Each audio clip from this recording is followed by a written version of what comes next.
بسم اللہ الرحمن الرحیم۔ رب اشرح لی صدری ویسر لی امری۔ السلام علیکم بچوں، امید ہے آپ سب خیریت سے اور صحت مند ہوں گے۔ آج کا ہمارا جو لیکچر ہے وہ تحریک علی گڑھ اور مسلم لیگ سے متعلق ہے۔ جیسا کہ آپ کو پتہ ہے کہ 1857 کی جنگ آزادی، جو کہ اگرچہ ہندوؤں اور مسلمانوں نے مل کر شروع کی تھی انگریزوں کے خلاف، لیکن جب اس میں ناکامی ہوئی تو انگریز نے اس جنگ کی تمام ذمہ داری مسلمانوں کے کندھوں پر ڈال دی۔ ان کی جاگیریں، جائیدادیں ضبط کر لی گئیں، ان کے تہذیبی ثقافتی ورثے کو برباد کرنے کی کوشش کی گئی، اور مسلمانوں نے بجا طور پر یہ محسوس کیا کہ ان سے اقتدار چھین لیا گیا ہے اور انہیں زندگی کے ہر شعبے میں ذلیل اور خوار کیا جا رہا ہے۔ اس نا امیدی اور زبوں حالی کے دور میں سر سید نے قوم کی اصلاح کا بیڑا اٹھایا اور اپنی سرگرمیوں کا مرکز جو ہے وہ علی گڑھ کو بنایا۔ اسی لیے ان کی جو چلائی گئی تحریک ہے، جو اپنے اندر تعلیمی، سیاسی، مذہبی، معاشی اور معاشرتی پہلو رکھتی ہے، اس کو تحریک علی گڑھ کا نام دیا گیا۔ سب سے پہلے ہم اس کے تحریک علی گڑھ کے جو ہے وہ تعلیمی پہلو کی طرف توجہ دیں گے، اس کا جائزہ لیں گے۔ جنگ کے خاتمے کے بعد سر سید کو صدر الصدور بنا کر مراد آباد بھیجا گیا، جہاں انہوں نے 1859 میں ایک مدرسہ قائم کیا۔ 1862 کو غازی پور میں تبدیل ہوئے تو وہاں پر بھی آپ نے ایک مدرسہ قائم کیا۔ سر سید نے اس بات کو محسوس کیا کہ جب تک انگریزی ادب کا ترجمہ اردو زبان میں نہیں کیا جاتا، اس وقت تک برصغیر میں جدید علوم کو پھیلانا ممکن نہیں۔ لہٰذا انہوں نے غازی پور میں سائنٹیفک سوسائٹی کی بھی بنیاد رکھی، جس کا مقصد مغربی علوم کو اردو لبادہ اڑھانا تھا، اور اس سوسائٹی کی نگرانی میں سائنس، تاریخ اور ادب کی بہت سی کتب کے ترجمے کیے گئے۔ 1870 میں سر سید نے کمیٹی خواستگار ترقی مسلمانان ہند قائم کی، جس نے مسلمانوں کی اعلیٰ تعلیم کے لیے علی گڑھ میں محمدن اورینٹل کالج، جس کو MAO کالج کہا جاتا ہے، اس کے قیام کا فیصلہ کیا، اور اس مقصد کے لیے کالج فنڈ کمیٹی قائم کی گئی۔ 12 نومبر 1875 کو سر ولیم میور نے کالج سے پہلے MAO ہائی اسکول کا افتتاح کیا۔ مولوی سمیع اللہ کو ناظم اعلیٰ مقرر کیا گیا۔ پھر سر سید کی کوششوں سے حکومت نے 74,000 ایکڑ زمین کالج کے لیے وقف کی۔ نظام حیدرآباد مہاراجہ پٹیالہ نے کالج کی عمارت کے لیے فنڈز دیے۔ حکومت نے بھی سالانہ گرانٹ منظور کی، اور اس طرح 8 جنوری 1877 کو لارڈ لیٹن نے کالج کا باقاعدہ افتتاح کیا۔ سر سید علی گڑھ کالج کو برصغیر کے مسلمانوں کی تعلیمی ضروریات کے لیے کافی نہیں سمجھتے تھے،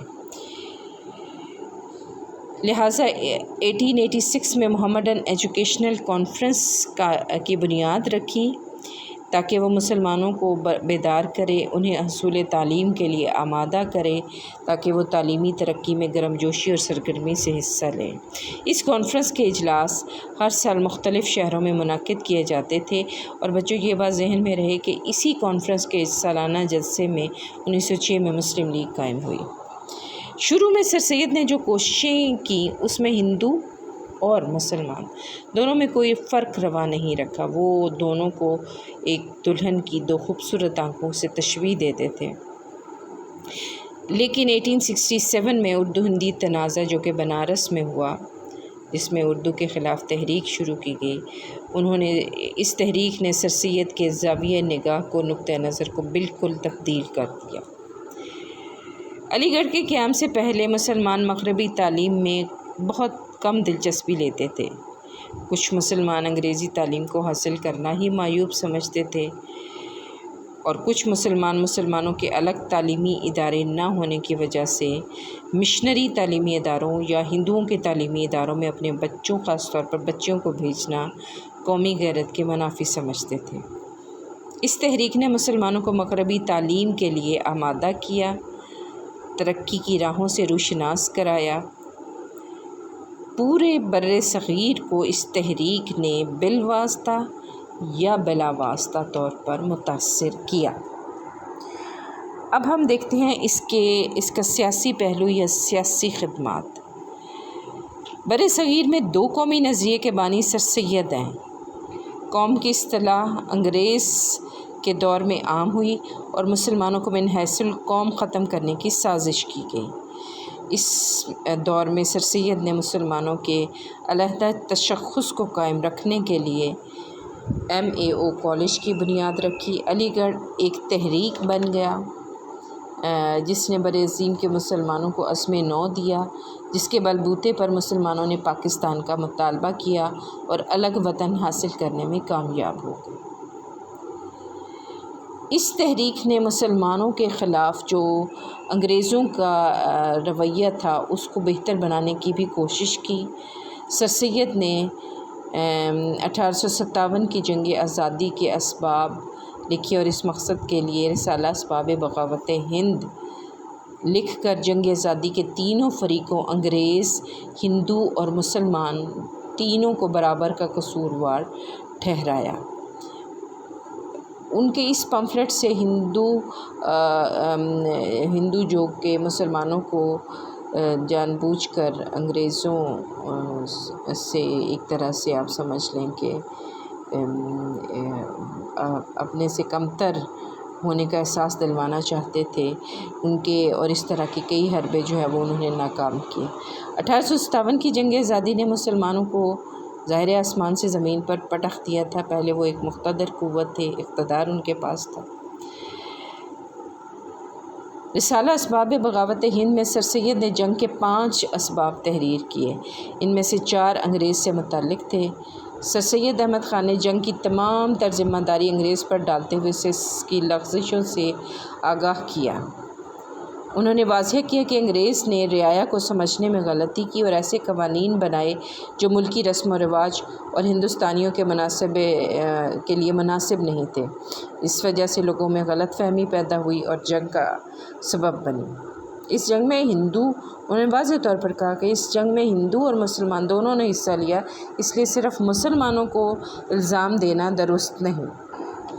سر سید نے من حیث القوم مسلمانوں کو سیاست سے اجتناب کا مشورہ دیا کیونکہ وہ نہیں چاہتے تھے کہ مسلمان کسی سیاسی تحریک میں شامل ہو کر دوبارہ انگریز کو اپنا دشمن بنا لیں۔ سر سید اس وقت سیاست کو مسلمانوں کے لیے مناسب خیال نہیں کرتے تھے۔ آپ یہ چاہتے تھے کہ مسلمان سیاست میں وقت ضائع نہ کریں اور اپنی اصلاح کریں، تعلیم کے ذریعے ہندو کا مقابلہ کریں۔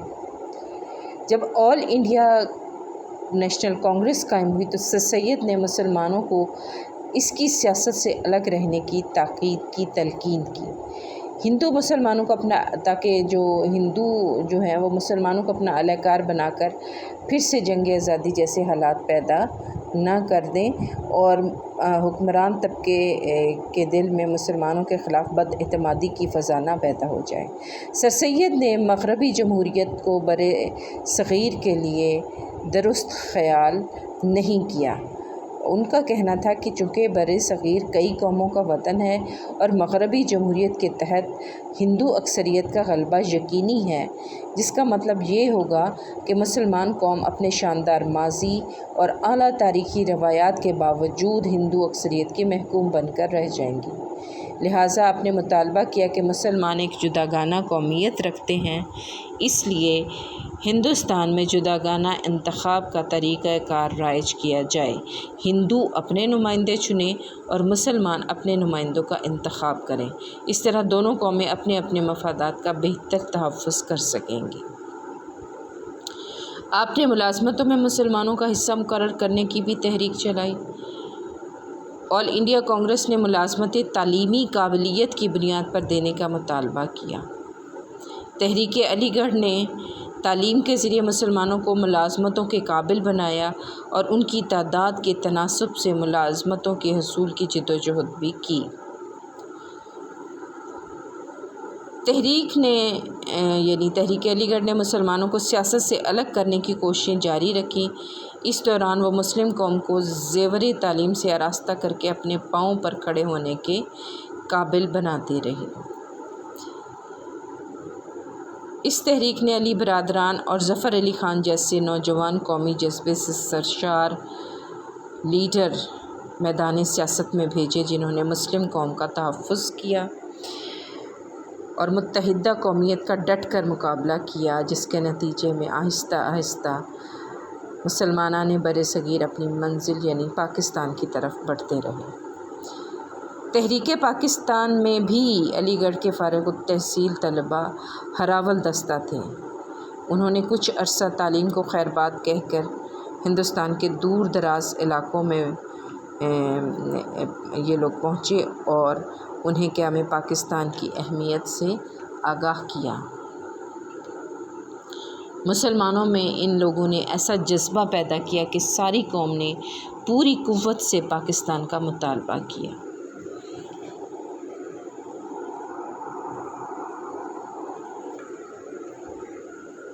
شملہ وفد کی تیاری اور لارڈ منٹو وائسرائے ہند سے ملاقات تحریک علی گڑھ کی کوششوں کا ہی نتیجہ تھی۔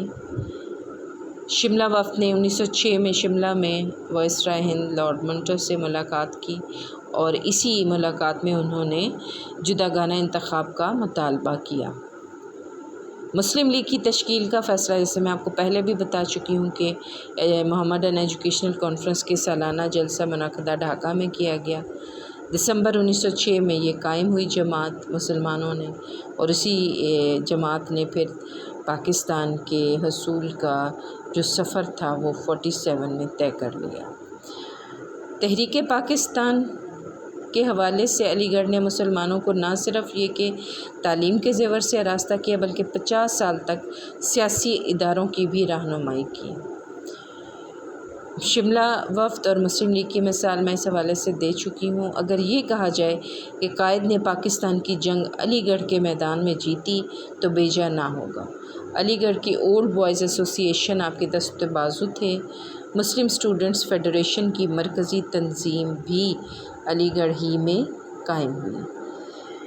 اب اس کے علمی اور ادبی خدمات کے حوالے سے اگر ہم دیکھیں تو اردو کے دفاع کے حوالے سے جو 1867 میں اردو ہندی تنازع میں اس کا جو ایٹیچیوڈ رہا وہ بھی بہت اہم تھا۔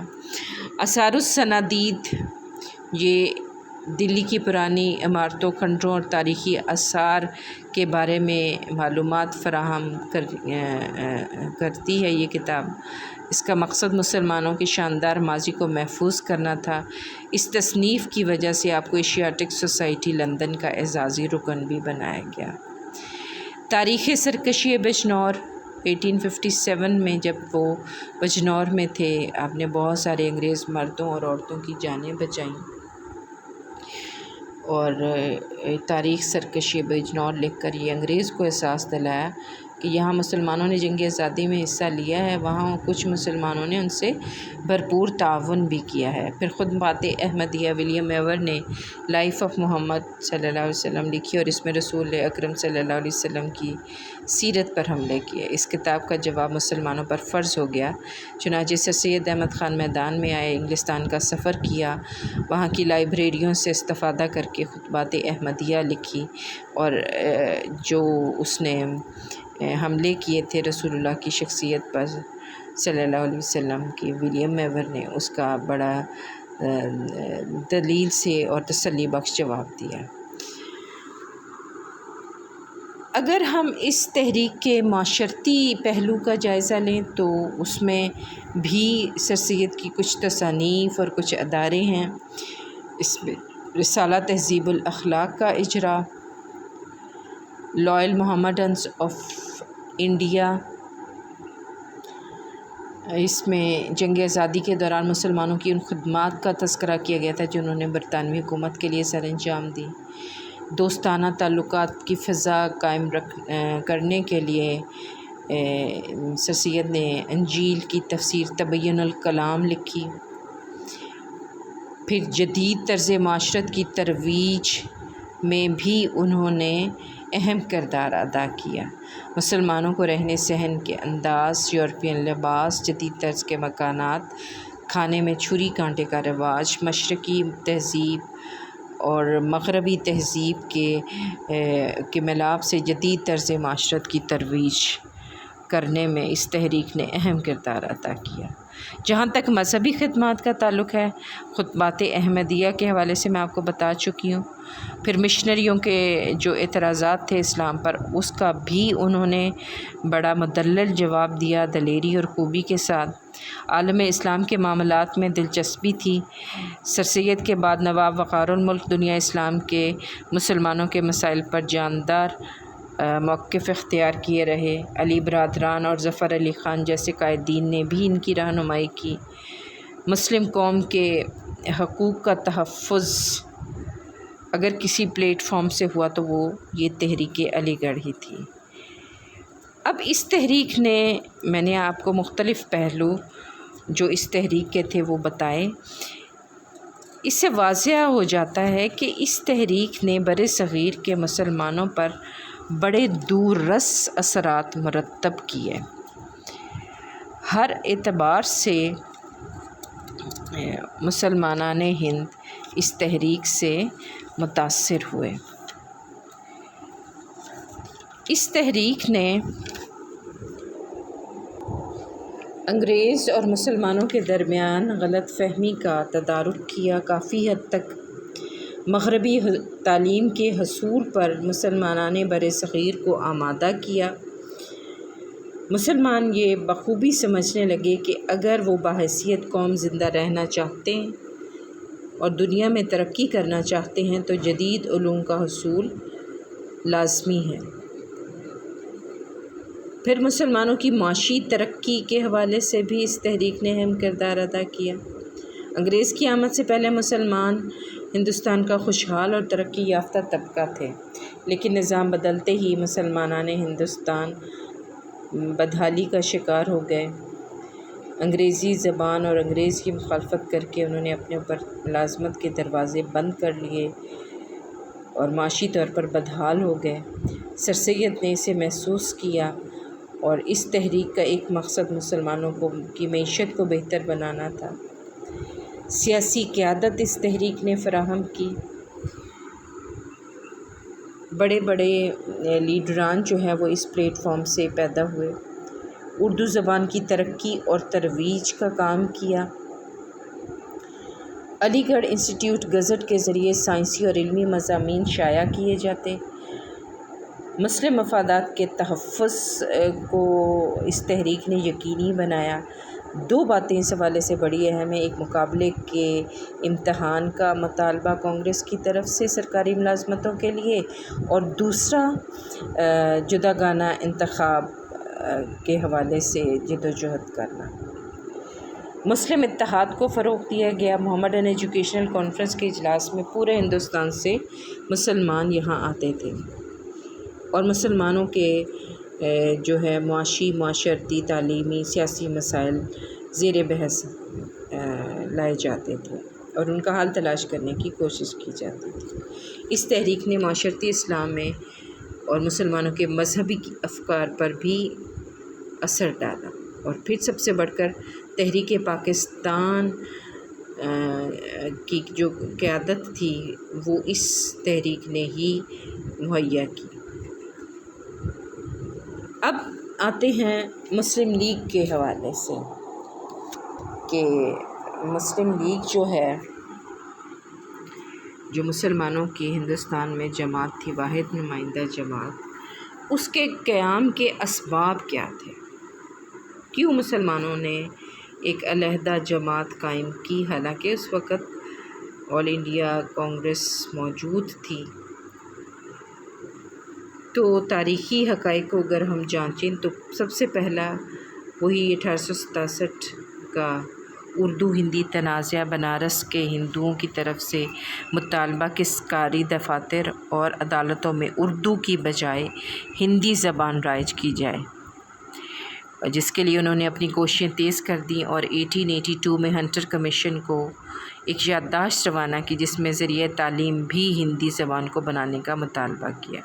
حالانکہ ہندوستان میں اردو کافی عرصے سے رائج تھی، لوگ مانوس تھے، ہندی زبان کو نئے سرے سے متعارف کرانا تھا، جس کی وجہ اردو کو ہٹانا نہ تھا بلکہ اصل دشمنی مسلمانوں سے تھی، کیونکہ یہ مسلمانوں کی زبان تھی۔ انہوں نے متعارف کرائی۔ پھر کانگریس نے کا یہ دعویٰ کہ وہ ہندوستان کے تمام لوگوں کی نمائندہ جماعت ہے، لیکن اس نے ایسے مطالبات کیے جو کہ مسلم قوم کے مفادات کے بالکل منافی تھے۔ ان میں سے ایک انتخابات کا، برطانوی طرز کے انتخابات کا مطالبہ، اور دوسرا جو ہے وہ مقابلے کے امتحان کا انعقاد، سرکاری ملازمتوں کے حصول کے لیے مقابلے کے امتحان کا انعقاد۔ یہ دونوں مطالبات مسلمانوں کے لیے کسی طرح سے بھی مسلمانوں کے لیے فائدہ مند نہ تھے۔ پھر ہندو مسلم فسادات، مسلمانوں کے نزدیک آپ کو پتہ ہے کہ حلال جانوروں میں گائے بھی آتی ہے، جبکہ ہندو اس کو ایک مقدس جانور تصور کرتے ہیں اور اسے کسی قسم کی تکلیف پہنچانا گناہ تصور کرتے ہیں۔ اکثر جھگڑے مسلم اور ہندو کے درمیان اسی بنا پر ہوتے رہتے تھے۔ انہوں نے گائے کی حفاظت کے لیے بہت سی تنظیمیں، گو رکشا جو ہے تنظیمیں بنا رکھی تھیں، اور اکثر بقرعید کے موقع پر ہندو مسلم فسادات ہوتے۔ یہ لوگ اکثر نماز باجماعت کے وقت مساجد کے آگے بینڈ باجے بجاتے، ناچ گانے کی محفلیں سجاتے۔ پھر ہندوؤں کے اندر 19ویں صدی کے آخر میں کئی متعصبانہ تحریکوں نے جنم لیا، جس میں انہوں نے ہر ہیلے بہانے سے مسلمانوں کے جذبات کو مجروح کرنے میں کوئی کسر نہ اٹھا رکھی، یہاں تک کہ انہوں نے اپنی کتابوں میں پیغمبر اسلام حضرت محمد صلی اللہ علیہ وسلم پر بھی نعوذ باللہ کیچڑ اچھالنے کی کوشش کی۔ شدھی سنگھٹن کی تحریکیں اس حوالے سے بڑی اہم ہیں۔ جدید ہندو لٹریچر میں مسلمانوں کے خلاف مواد تھا۔ بنگالی اور مرہٹی زبانوں میں ایسا لٹریچر شائع ہوا جس میں مسلمانوں کو غاصب اور ڈاکو قرار دیا۔ ایسی ہی ایک کتاب کا گیت جو ہے وہ بندے ماترم اننت مات ناول میں تھا۔ اس میں سیواجی مرہٹا کو آزادی ہند کا ہیرو قرار دیا گیا اور اس میں مسلمانوں کو غاصب اور ڈاکو قرار دیا۔ 1905 میں بنگال کو جو تقسیم کیا گیا، جس سے مسلمانوں کو حکومت کی طرف سے نہ چاہتے ہوئے ایک فائدہ مل گیا۔ ہندو نے اس پر بڑا واویلا کیا کہ دھرتی ماتا کے ٹکڑے کر دیے گئے ہیں۔ اس چیز نے بھی، ان کے احتجاج نے، ان کے ایجیٹیشن نے مسلمانوں کو سوچنے پر مجبور کیا کہ ان کی بھی ایک نمائندہ جماعت ہونی چاہیے۔ پھر ایک اور وجہ انگلستان میں لبرل پارٹی کی کامیابی ہے۔ 1905 کے انتخابات میں انگلستان میں لبرل پارٹی برسر اقتدار آ گئی اور ہندوستان میں آئینی اصلاحات کے نفاذ کا ارادہ ظاہر کیا۔ چونکہ انگریز حکمرانوں کا جھکاؤ ہندوؤں کی طرف تھا، جس کی وجہ سے مسلمان بھی اپنے تحفظ کے لیے سوچنے پر آمادہ ہوئے۔ 1 اکتوبر 1906 کو جو سر آغا خان کی قیادت میں 35 مسلمان لیڈروں کا ایک وفد وائسرائے ہند لارڈ منٹو سے ملا تھا اور مسلمانوں کے مطالبات پیش کیے تھے، اس نے ان کو بڑے حوصلہ افزا جواب دیے۔ اس پر مسلمان خوش بھی ہوئے اور انہوں نے اپنی اس حوصلہ افزائی پر ایک نمائندہ جماعت کی ضرورت کو شدت سے محسوس کیا تاکہ آئندہ آنے والے وقت میں وہ باقاعدہ طور پر اپنے جو مطالبات ہیں وہ حکومت کے سامنے رکھ سکیں۔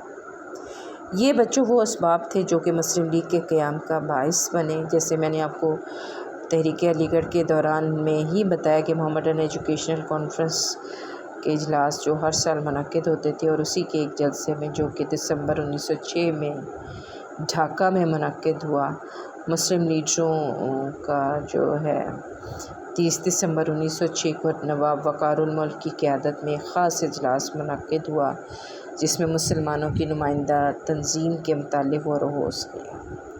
اس میں نواب سلیم اللہ خان کی تحریک پر آل انڈیا مسلم لیگ کے نام سے ایک سیاسی جماعت قائم کی گئی اور سر آغا خان کو اس کا پہلا صدر مقرر کیا گیا۔ مرکزی دفتر علی گڑھ میں بنایا گیا۔ 3 بنیادی مقاصد تھے تشکیل کے وقت اس جماعت کے۔ پہلا، ہندوستان کے مسلمانوں میں حکومت برطانیہ سے وفاداری کے جذبات کو ترقی دینا اور حکومت کے بارے میں پائے جانے والی بدگمانیاں دور کرنا۔ دوسرا، مسلمانان ہند کے سیاسی حقوق اور مفادات کا تحفظ اور مسلمانوں کی ضروریات اور تمناؤں کی حکومت کے سامنے مؤدبانہ ترجمانی۔ تیسرا، دوسری جماعتوں کے خلاف عداوت کا اس طریقے سے انسداد کہ مندرجہ بالا دونوں مقاصد کو نقصان نہ پہنچے۔ یہ تین اہم مقاصد تھے، اغراض و مقاصد تھے جو مسلم لیگ کے قیام کے میں کار فرما تھے، اور یہ تینوں بڑے اہم ہیں۔ آپ کے وہ اس حوالے سے شارٹ کویسچن بھی پیپر میں آ جاتا ہے۔ بہرحال مسلم لیگ کے قیام کی اہمیت جو ہے مسلم لیگ کے قیام کی، وہ اس پہلو سے بڑی اہم ہے کہ مسلمانوں نے واضح کر دیا کہ آل انڈیا نیشنل کانگریس پورے برصغیر کی نمائندہ جماعت نہیں۔ تحریک پاکستان کے حوالے سے اس کا قیام بہت اہم ہے۔ مسلمانوں کے اندر تنظیمی جدوجہد کا آغاز ہوا اس جماعت کے قیام کے بعد۔ اس کی تشکیل سے مسلمانوں میں سیاسی شعور پیدا ہوا۔ شروع میں اگرچہ انہوں نے سر سید کے مشورہ پر عمل کرتے ہوئے سیاست سے گریز کیا، لیکن بدلتے ہوئے حالات نے انہیں مجبور کیا کہ وہ اپنے مفادات اور حقوق کی خاطر میدان سیاست میں کود پڑیں، اور پھر اس جماعت کے جھنڈے تلے وہ اس میدان میں کودے۔ مسلم لیگ کے قیام سے ثابت ہو گیا کہ کانگریس ہندوؤں کے مفادات کے لیے اور مسلم لیگ مسلمانوں کے مفادات کے لیے کام کرتی ہے، جس سے دو قومی نظریے کو تقویت ملی۔ جلد ہی قائد نے اس کی صدارت اور سربراہی قبول کر کے مسلم مفادات کی حفاظت کی، اور اس نمائندہ تنظیم کے تحت کام کر کے تحریک پاکستان کو کامیاب بنا کر اقبال کے خواب کی تعبیر کی اور پاکستان کو حاصل کیا۔ یہ آپ کا آج کا لیکچر تھا جو دو عنوانات پر، یعنی علی گڑھ تحریک اور مسلم لیگ پر مبنی تھا۔ اس کو غور سے سنیے، اور اس حوالے سے اگر کوئی پرابلم ہے یا مسئلہ ہے یا کوئی کویسچن آپ مجھ سے کرنا چاہتے ہیں تو آپ گروپ میں مجھ سے کر سکتے ہیں۔ شکریہ، اللہ حافظ۔